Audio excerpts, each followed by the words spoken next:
Hoje é domingo, 24 de outubro. Quem fala é Dan Cava, responsável pela área de gestão da TAG Investimentos, e esse é mais um podcast. Depois de um período aí, um mini sabático do podcast, quase um mês sem a gente fazer essa gravação, esse bate-papo, né? Tivemos feriado, férias e etc. Acho que o momento é bastante oportuno da gente fazer uma revisão de tudo aquilo que está acontecendo no mercado internacional, no mercado local, tanto em termos de cenário quanto em termos de dinâmica de preço de mercados.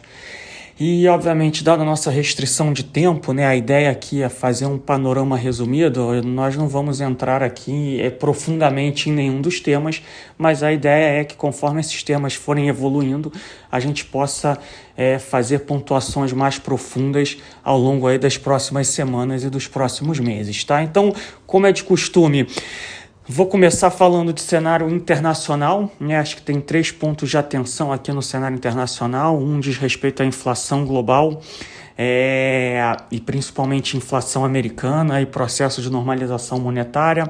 O segundo ponto é a China, né? Desenvolvimentos recentes da China na crise energética, mercado de crédito e crescimento. E o terceiro ponto é uma questão do nosso acompanhamento aí do crescimento econômico global, que talvez dos 3 pontos seja o de menor risco de curto prazo, tá? Depois disso, a gente passa para falar um pouco do cenário de Brasil e principalmente dos desenvolvimentos recentes no tocante à política fiscal brasileira, teto de gastos e afins, tá? Então, sem mais delongas, vamos começar aqui falando de cenário internacional, e eu queria falar um pouco primeiro sobre crescimento global, que eu acho que dos três vetores que eu pontuei aqui, talvez seja o de menor risco de curto prazo, tá? E, de novo, eu não quero dar um tom negativo ou excessivamente negativo nessa nossa conversa, nesse nosso bate-papo, mas o que eu estou tentando trazer aqui hoje são os riscos ao cenário, né, a probabilidade desses riscos, e não só aquelas coisas que estão funcionando em velocidade de cruzeiro, tá? Então, a economia global ela tem crescido numa velocidade relativamente saudável, mas claramente mais moderada do que era há 2, 3 meses atrás, tá? Fazendo um panorama rápido do que aconteceu no mundo nos últimos 18 meses, 24 meses, a gente teve a parada brusca global lá na pandemia, fevereiro, abril, maio do ano passado. Depois a gente teve a recuperação em V, que durou basicamente de abril, maio do ano passado até março, abril desse ano. Aí a gente teve aquela segunda e terceira onda da pandemia em alguns países do mundo. Aí a gente teve uma acomodação do crescimento, né? E aí depois a gente teve de novo as economias globais voltando a crescer. E o que a gente está vendo agora, nos últimos 1 mês e meio, 2 meses, são basicamente sinais de acomodação do crescimento, tá? Obviamente que há grandes diferenças entre os grandes blocos econômicos, né? A China dá sinais um pouco mais preocupantes, a gente vai falar dela em breve. Os Estados Unidos, ele está talvez uns 3 ou 4 meses atrasado no ciclo, porque a última onda da pandemia lá durou um pouco mais tempo, então os dados lá de crescimento ainda são dados robustos. E quando a gente passa para a Europa e para os países emergentes, a situação merece um pouco mais de atenção, tá? Acho que os mercados emergentes, a gente vai falar aqui de Brasil e vai falar de China, que ainda pode ser classificado como um país emergente, mas a gente tem vários países passando por situações de crise, né? Tem Brasil, China, tem Turquia, tem um outro país também com problemas idiosincráticos, tá? Na Europa, né, quando a gente pega o PMI, que talvez seja o indicador mais online que a gente tenha de crescimento, que foi divulgado essa semana, o PMI de outubro, né, a prévia do PMI de outubro, a gente já vem aí de 4 a 6 meses de desaceleração, e números que estão vindo nos últimos 2 a 3 meses abaixo das expectativas do mercado, mesmo com a Europa já num processo de abertura bastante avançado, né, a política monetária ainda bastante expansionista, e o mercado de trabalho mostrando alguma recuperação, né? A velocidade de recuperação do mercado de trabalho não é tão rápida, mas alguma recuperação é visível. Ainda é um patamar saudável de crescimento, mas deixou de ser um patamar robusto, e alguns números recentes merecem alguma atenção, pela fraqueza que eles mostram, tá? Então, não acho que seja o caso ainda de uma revisão de cenário. Acho que o cenário ainda é de um crescimento saudável, porém menos robusto do que era há 3, 4 meses atrás, mas a gente precisa ficar atento a essa desaceleração econômica de alguns blocos no mundo. Parte dessa desaceleração é esperada, né, depois de uma recuperação em V como a gente teve, depois da normalização, né, ou conforme o mundo normaliza socialmente e economicamente, é natural que a gente não veja um ritmo de crescimento como a gente viu principalmente no primeiro semestre desse ano. Agora, o que vai determinar a reação dos mercados qual vai ser a magnitude dessa desaceleração, a velocidade e a duração dela, tá? Então, a gente vai precisar ficar bastante atento aí nesses dados de crescimento econômico global ao longo dos próximos meses. O cenário aqui ainda é um cenário relativamente construtivo, né, de crescimento saudável, mas alguns sinais merecem atenção especial, tá? Principalmente em China, alguns países emergentes, agora Europa. Passando aqui para o segundo ponto, que falando um pouco aqui de economia americana, inflação e política monetária, né, que são temas que tanto inflação como política monetária não se restringem apenas à economia americana, tá? Esse comentário aqui vale para grande parte das economias desenvolvidas ao redor do mundo, né, em maior ou menor grau. A gente tem visto um crescimento bastante robusto, um mercado de trabalho muito apertado, algumas mudanças, né, que ainda não dá para saber se são mudanças estruturais ou cíclicas no comportamento da sociedade em relação ao mercado de trabalho, o que traz um aperto adicional ao mercado de trabalho, ou seja, menos oferta de trabalho, maior pressão por salários mais altos e, consequentemente, maior pressão na inflação, tá? O crescimento americano ainda está forte, robusto e saudável, tirando um ou outro indicador de confiança que merece atenção, principalmente pela pressão inflacionária, que já começa a afetar a confiança do consumidor, confiança do empresário, é um panorama ainda de robustez de crescimento e inflação mais elevada, tá? Até fazendo o link aqui, né, para a política monetária, até 2, 3 meses atrás, o Banco Central americano, assim como os principais bancos centrais ao redor do mundo, eles vinham com um discurso de que essa inflação ela seria transitória. Eles estavam muito convictos que a inflação seria transitória e que eles não precisariam mudar a postura deles em relação à política monetária, ou seja, eles poderiam deixar a política monetária frouxa, né, juros muito baixos ou zero, e continuar injetando liquidez nas economias através dos programas de quantitative easing. Essa postura mudou entre 4 e 6 semanas atrás. Eles começaram a mostrar já menor convicção na transitoriedade da inflação e começaram a sinalizar de que grande parte do que eles almejavam com o processo de quantitative easing já tinha sido atendido, então eles poderiam começar um processo de redução desses programas. E o mercado passou a precificar, obviamente, o começo do que ficou conhecido como tapering, que é a redução do quantitative easing, já no final desse ano, né, provavelmente na reunião do Fed de novembro, começando já mesmo em novembro ou em dezembro, tá? E agora, mais recente, as últimas 2 semanas, o discurso mudou mais uma vez, e agora eles passam a mostrar uma grande dúvida em relação à transitoriedade ou não da inflação, e eles agora colocam as expectativas de inflação e a inflação do ano que vem como pontos centrais para os próximos passos de política monetária, né? Então, o que eles falam se a gente observar uma desancoragem das expectativas de inflação e se a inflação corrente, principalmente no ano que vem, não ceder, a gente vai ter que atuar mais incisivamente, né? E para bom entendedor, meia palavra basta. Isso quer dizer que provavelmente eles teriam, né? O Fed teria que acelerar o processo de enxugamento de liquidez ou de fim do quantitative easing e provavelmente começar ou em paralelo ou após terminado o quantitative easing iniciar um processo de alta nas taxas de juros, tá? O mercado passou a precificar alta de juros já no ano que vem, principalmente na semana passada, a gente teve uma forte abertura de taxa de juros na curva futura americana, principalmente na parte curta, né, até ali os 5 anos, 2 anos abrindo bastante, os eurodólares, que são os juros de curtíssimo prazo, né, de 1, 2 anos de política monetária, abrindo ali entre 10 e 20 bases ao longo dos últimos 10 dias. Eu gosto sempre de pensar, de pegar o caso da Inglaterra, do Reino Unido, como um benchmark para as outras economias, porque o Reino Unido, a Inglaterra, ele foi o primeiro país que conseguiu avançar no processo de normalização monetária, no processo de vacinação, né? Falha aqui minha, eles foram o primeiro país que vacinaram um percentual alto da população, foi o primeiro país que conseguiu reabrir mais estruturalmente a sua economia, então me parece que eles estão ali uns 3 a 6 meses na frente do ciclo econômico e na frente do ciclo de política monetária do que as outras economias do mundo. E o que a gente viu acontecer?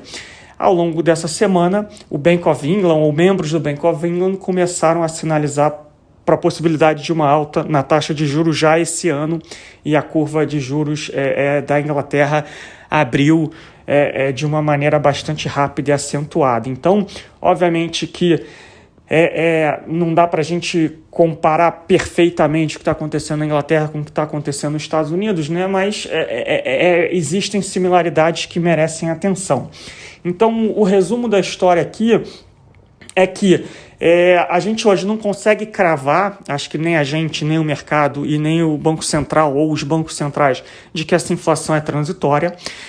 Acho que conforme o tempo passa, a inflação não arrefece e a gente tem sinais de espalhamento da inflação, não só apenas inflação de matérias-primas, de commodities, né? A inflação começa a ficar mais evidente também na parcela de serviços, na parcela de aluguéis, que são itens inflacionários que tendem a ser menos transitórios e mais permanentes. Aumenta a probabilidade de que a gente possa conviver com um mundo com mais inflação por mais tempo, né? E aqui reside o nosso receio, que existe toda uma geração de pessoas que de investidores, né, que não conviveram com uma inflação mais alta estruturalmente nos Estados Unidos ou no mundo desenvolvido. Desde a década de 70 que a gente não tem um processo de hiperinflação ou de inflação elevada na economia americana, e a gente está num cenário onde a liquidez é muito abundante, os juros ainda são muito baixos, os prêmios de risco dos ativos globais e principalmente dos ativos americanos são muito baixos, né?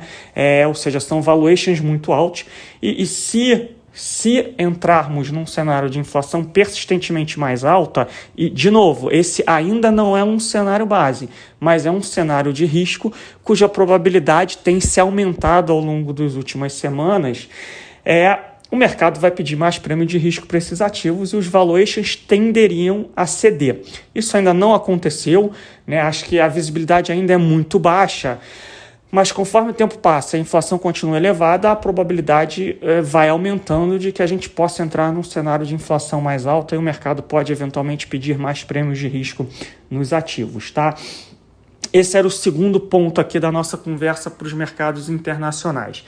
E o último ponto aqui de relevância é o cenário de China, que desde a nossa última conversa a gente não teve grandes mudanças, mas a gente teve aí a confirmação de um cenário muito mais desafiador, tá? Então, primeiro, no mercado imobiliário, a gente continua via Evergrande, que é a segunda ou terceira maior incorporadora do país.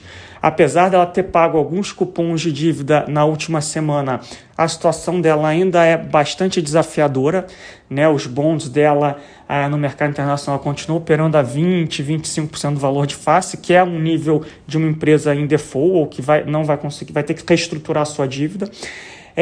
E além dela, a gente começou a ver outras empresas como a Cynic e a Fantasia entrarem em default. São empresas menores, menos relevantes, mas são empresas que até poucas semanas atrás tinham seus bons no mercado internacional operando perto do par, 90% do par, 90% e alto por cento do par, e agora são empresas que já anunciaram um default de suas dívidas. Então, o mercado imobiliário continua bastante fragilizado, né? Os números que a gente vê de transações de terras, transações de imóveis, continuam com quedas aí entre 40% e 60% no ano contra ano. E isso, obviamente, tem um impacto relevante sobre o crescimento. Tá? Os indicadores de alta frequência de crescimento continuam mostrando desaceleração da economia e os indicadores oficiais que saíram nos últimos dias confirmaram essa tendência, né? A gente teve vendas no varejo mais fortes, o que era esperado, dado a reabertura econômica depois da última onda da pandemia no país, mas quando a gente olha para os indicadores de transações imobiliárias, do mercado imobiliário, produção industrial, capex, são todos números mais fracos, inclusive indicadores do mercado de crédito também mais fracos, tá? Ou seja, a gente não tem visto uma reação do governo generalizada com políticas monetária, fiscal e creditícia para reacelerar o crescimento. Muito pelo contrário, a gente tem visto o policymaker, o governo chinês, atuando de maneira muito pontual e localizada apenas para evitar um contágio maior, mas não para tentar mudar a dinâmica ou a tendência da economia, que foi o que eles fizeram lá na crise de 2008, foi o que eles fizeram na crise chinesa de 2015 e 2016, foi um pouco o que eles fizeram lá em 2011 e 2012 na crise europeia e que eles fizeram no pós-pandemia. Então, tem uma clara mudança de postura, né? Tem uma atuação um pouco mais assertiva nos últimos dias, né? na tentativa de evitar a disseminação dos problemas, mas parece cada vez mais claro que não existe uma disposição em você fazer as mesmas medidas que foram feitas no passado. Então, não acredito em grande reaceleração da economia chinesa no curtíssimo prazo, tá? Para piorar a situação, o país vive uma crise energética grave, né? Que é um problema global também, né? Preço de gás natural, preço de carvão. Acabei deixando passar isso aqui nos temas que a gente precisa falar, mas a China vive um problema grave de energia e que tem levado a alguns racionamentos e apagões pontuais que também vão ser fonte de pressão de crescimento nos próximos dias e nas próximas semanas. Então, um cenário base para a China aqui não é um cenário, pelo menos ainda, de crise generalizada, mas é um cenário que a gente pode conviver com o crescimento da China mais baixo por mais tempo. Teve uma revisão de PIB de China para esse ano, chegou-se a ter 8,5% de crescimento de PIB chinês para esse ano, agora a mediana das expectativas está perto de 8, até um pouco abaixo de 8, e o crescimento para o ano que vem já está mais perto ou um pouco abaixo de 5. Acho que isso é o que está no mercado. Acho que a probabilidade ela é baixa, mas ela não é desprezível da China crescer menos e talvez muito menos do que 5% no ano que vem, e esse seria um grande risco para a economia global. Então, para não perder o fio da meada aqui na questão da crise energética, apesar de ter tido uma melhora aí, ou seja, um arrefecimento nos preços de alguns commodities da matriz energética global, como carvão, gás natural e petróleo, o mundo ainda vive uma crise energética, e é uma crise energética que ela não vai ser solucionada estruturalmente no curto prazo. A gente pode ter momentos pontuais de melhora, mas uma solução ela só vai ser atingida no médio e longo prazo, com investimento, e como o mundo deixou de investir em matrizes energéticas consideradas sujas, não é de um dia para o outro que você consegue solucionar esse problema, e um choque de energia atua como um choque de oferta na economia, gera mais inflação e menos crescimento. Tá? Então, para fechar aqui o cenário internacional, o que a gente tem é um mundo que deixa de ser um vento favorável, né? E passa a ser um mundo sem vento. Eu acho que não dá para dizer ainda que a gente vai ter, que a gente está diante de um vento contrário, mas acho que a gente está na migração de um cenário onde o vento era muito favorável, né? Crescimento alto, inflação baixa, juros baixos, liquidez global abundante, aumento de demanda de commodities, etc. China que crescia a 8%, 10% ao ano, economia americana com muita liquidez, sem inflação. Então, era um vento favorável que ajudava muito, principalmente países emergentes como o Brasil, que são países alavancados, que precisam de liquidez, precisam de investimento.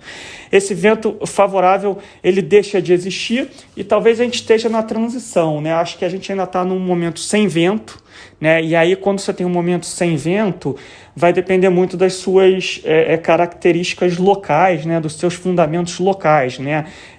Se você tem um bom barco e o mar balança um pouco, você não vai sentir. Se o seu barco está variado, tem um furo, tem uma moça no casco, qualquer balancinho do mar você vai sentir mais, e eu acho que a gente está nesse momento.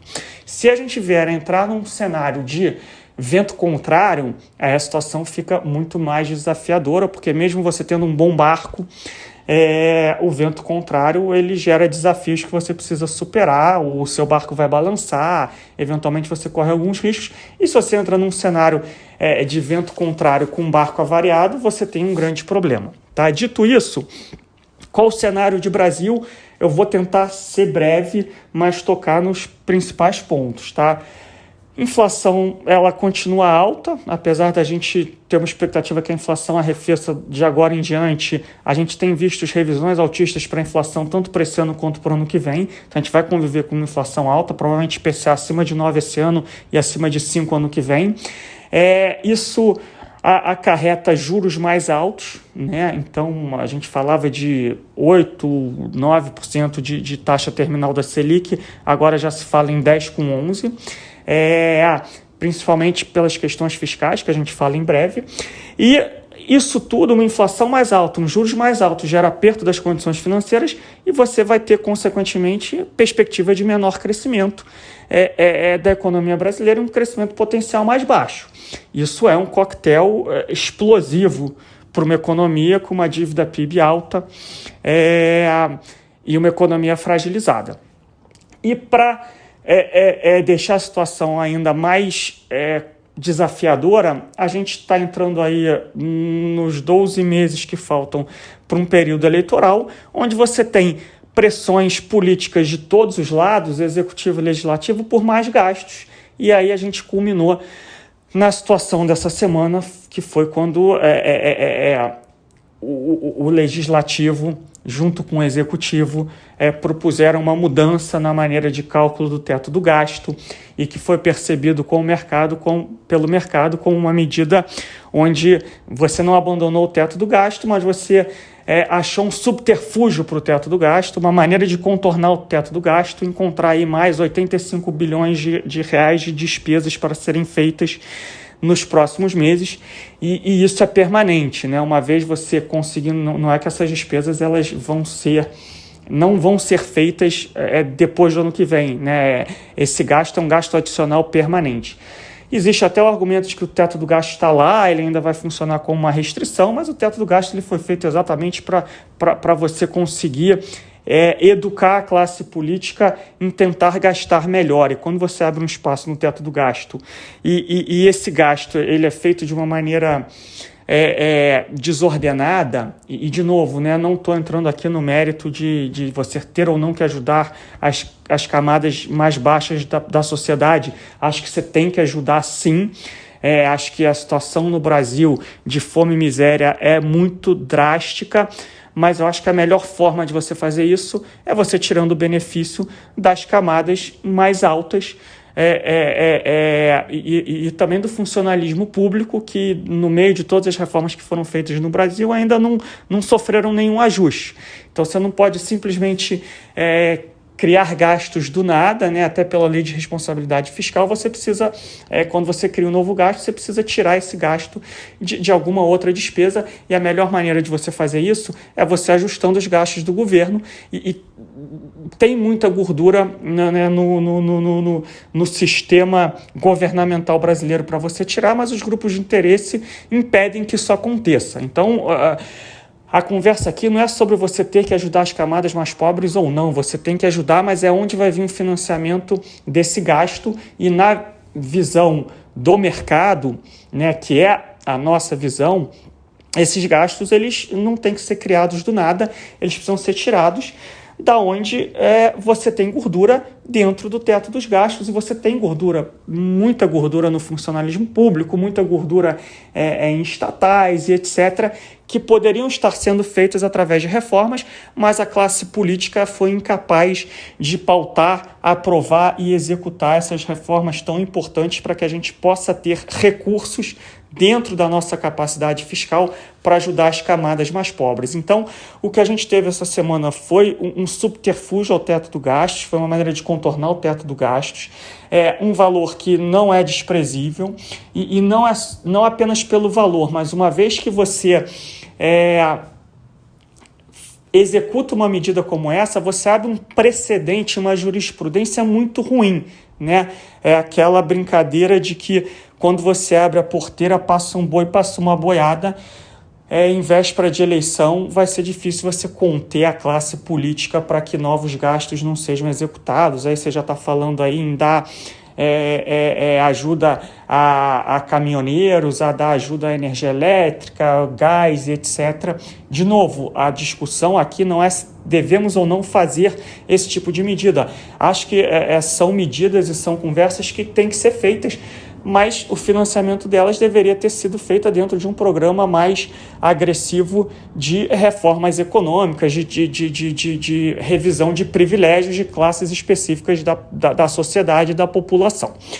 E a gente teve, depois dessas medidas, dessa medida do teto do gasto, a gente teve como o próprio ministro classificou, uma debandada da equipe econômica, né? Diversos importantes secretários do Ministério da Economia pedindo exoneração.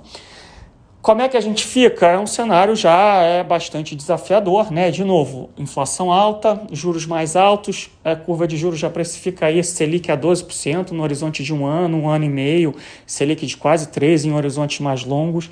Então é mais inflação, mais juros, menos crescimento, taxa de câmbio mais depreciada, margens menores para as empresas e assim por diante.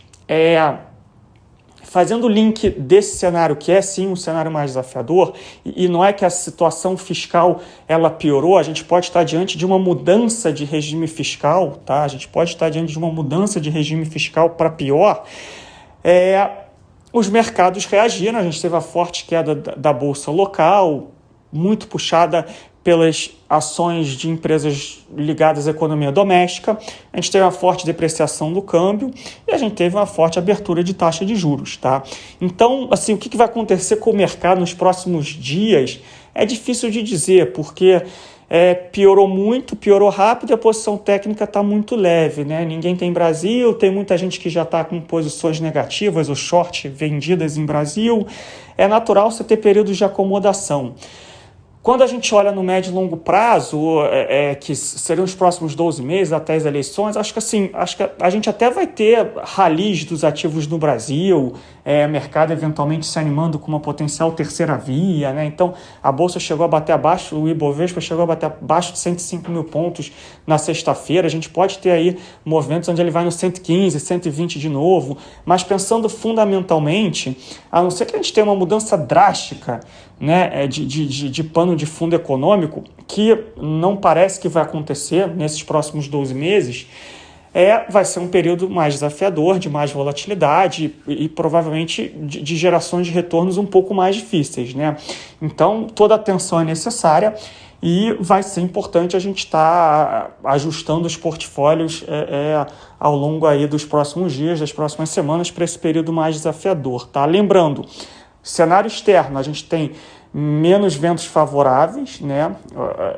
Que foi o que a gente comentou aqui. No cenário local, a gente tem vários ventos contrários. Então, para a gente encerrar aqui, não ficar uma conversa muito longa, e obviamente a gente entra em outros temas mais específicos ao longo das próximas semanas, o que a gente tem feito em termos de recomendação de alocação a posição de renda variável, que a gente estava em mais um, né? Lembrando que a gente tem um termômetro que vai de -2, -1, 0, +1 e +2. A gente vem mantendo uma alocação +1 em renda variável Brasil. A gente foi para 0. Só que isso não implica em vender bolsa agora. Basicamente, quando a bolsa saiu dos 130 para esses 105, 106 mil pontos, a gente teve uma queda orgânica de alocação. e a gente não está aumentando essa alocação novamente, né, que foi uma coisa que a gente fez na pandemia, né? Na pandemia, quando o mercado saiu lá de 115, 120 mil pontos e foi nos 60 mil pontos, a gente teve uma queda expressiva. Na época a gente estava com +2, a gente foi do +2 para -1, e a gente foi aumentando até o +1 de novo. Isso implicava em aumentar as alocações em renda variável. Agora a nossa queda do +1 para o 0, a gente não está, né, o famoso buy the dips, a gente vai manter a alocação em 0. Por que não estamos em -1? Porque tem muita coisa muito barata na Bolsa, e a gente acha que mesmo com um cenário econômico muito negativo, as coisas muito baratas no médio e longo prazo vão trazer retornos positivos, e a gente acredita que a nossa seleção de gestores de ações vão conseguir, no médio e longo prazo, trazer retornos prospectivos positivos para as nossas carteiras, né? Então é por isso que a gente não está no -1 ou no -2. Por que não estamos no +1? Porque, a despeito do valuation estar barato, a gente acha que vai ser um período de muito mais volatilidade e onde o cenário ainda é muito turvo, de baixa visibilidade. Então a gente acredita que, em termos de alocação ou de macroalocação, a gente tem coisas que vão compor melhor o portfólio do que estarmos acima da média na Bolsa do Brasil, tá? A gente tem parcimoniosamente aumentado a alocação em renda fixa pré, pós e juros reais, tá? Seja no mercado de renda fixa soberana, no mercado de renda fixa privada. De novo, de maneira parcimoniosa, né? A gente tem aumentado essas alocações. Já não é de hoje, né? A coisa de um mês e meio, a gente tem feito essas alocações.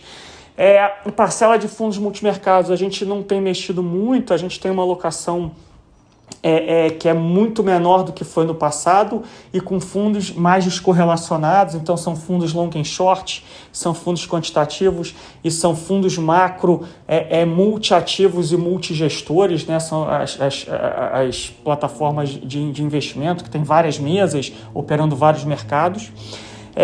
A gente aumentou bastante ao longo dos últimos 3 anos nossa alocação em crédito high yield, que é basicamente crédito privado, mais operações ou fundos que alocam em operações com muita garantia.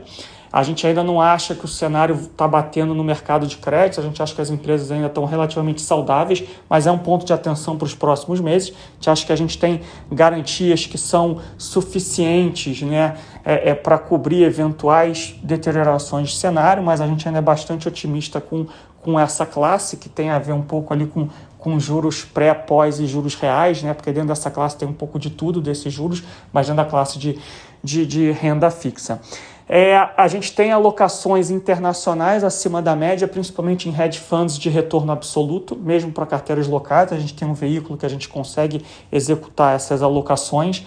De novo, não são alocações em renda variável direcional com beta, renda fixa direcional com beta, são fundos de retorno absoluto, né? Hedge funds, que tem por mandato